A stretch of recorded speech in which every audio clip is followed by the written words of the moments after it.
টাঙ্গাইলের মির্জাপুর উপজেলার বহুরিয়া ইউনিয়ন একটি প্রত্যন্ত জনপদ, যেখানে স্বাধীনতার 50 বছরেও উন্নয়নের ছোঁয়া পৌঁছায়নি পুরোপুরি।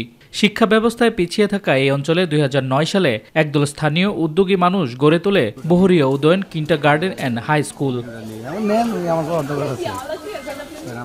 নিজস্ব জমি না থাকায় ভাড়া করা জায়গায় চলছে পাঠদান। 2014 সালে মাধ্যমিক স্তরে কার্যক্রম শুরু হয়, আর 2019 সালে এইচএসসি পরীক্ষায় অংশ নেয় 80 জন শিক্ষার্থী।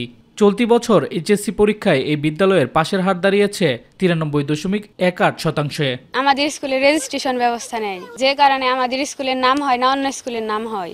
নিজস্ব কোনো ভবন এবং জমি সংক্রান্ত সমস্যা অনেক আছে, তাই আমরা অনেক সুযোগ সুবিধা থেকে বঞ্চিত হচ্ছি। অন্য স্কুল আমাদের এখান থেকে দূর হয়ে যায়, তো আমাদের যাতায়াতের সুবিধার জন্য আমরা এই স্কুলে পড়ালেখা করি।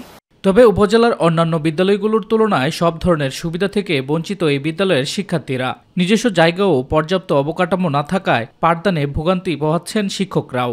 সরকারের কাছে ডিজিটাল ল্যাব সহ সকল সুযোগ সুবিধার দাবি শিক্ষক, শিক্ষার্থী ও অভিভাবকদের। যেহেতু জায়গা নেই বিদায় কিন্তু অন্য স্কুলের এই নাম দিয়ে কিন্তু তারা পরীক্ষা, ছাত্রছাত্রীরা পরীক্ষা দিতেছে।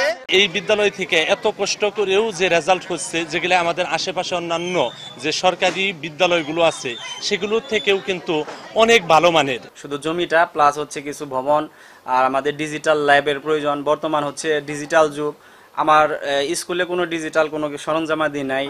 বিষয়টি গুরুত্ব দিয়ে সংশ্লিষ্ট দপ্তরে সুপারিশ পাঠানো হয়েছে। দ্রুত সমস্যার সমাধান হবে বলে জানিয়েছে মাধ্যমিক শিক্ষা অফিসার। যখনই মাধ্যমিক ও উচ্চশিক্ষা অধিদপ্তরের আওতায় চলে আসবে প্রতিষ্ঠানটি, তখনই মাধ্যমিক ও উচ্চশিক্ষা অধিদপ্তর থেকে যে সকল ফ্যাসিলিটিস অন্যান্য স্কুলকে দেওয়া হয়, সব ধরনের ফ্যাসিলিটিসই আমরা এই প্রতিষ্ঠানকে দিতে পারব। শামস তাবরিজ উচ্ছ্বাস, মাই টিভি নিউজ ডেস্ক।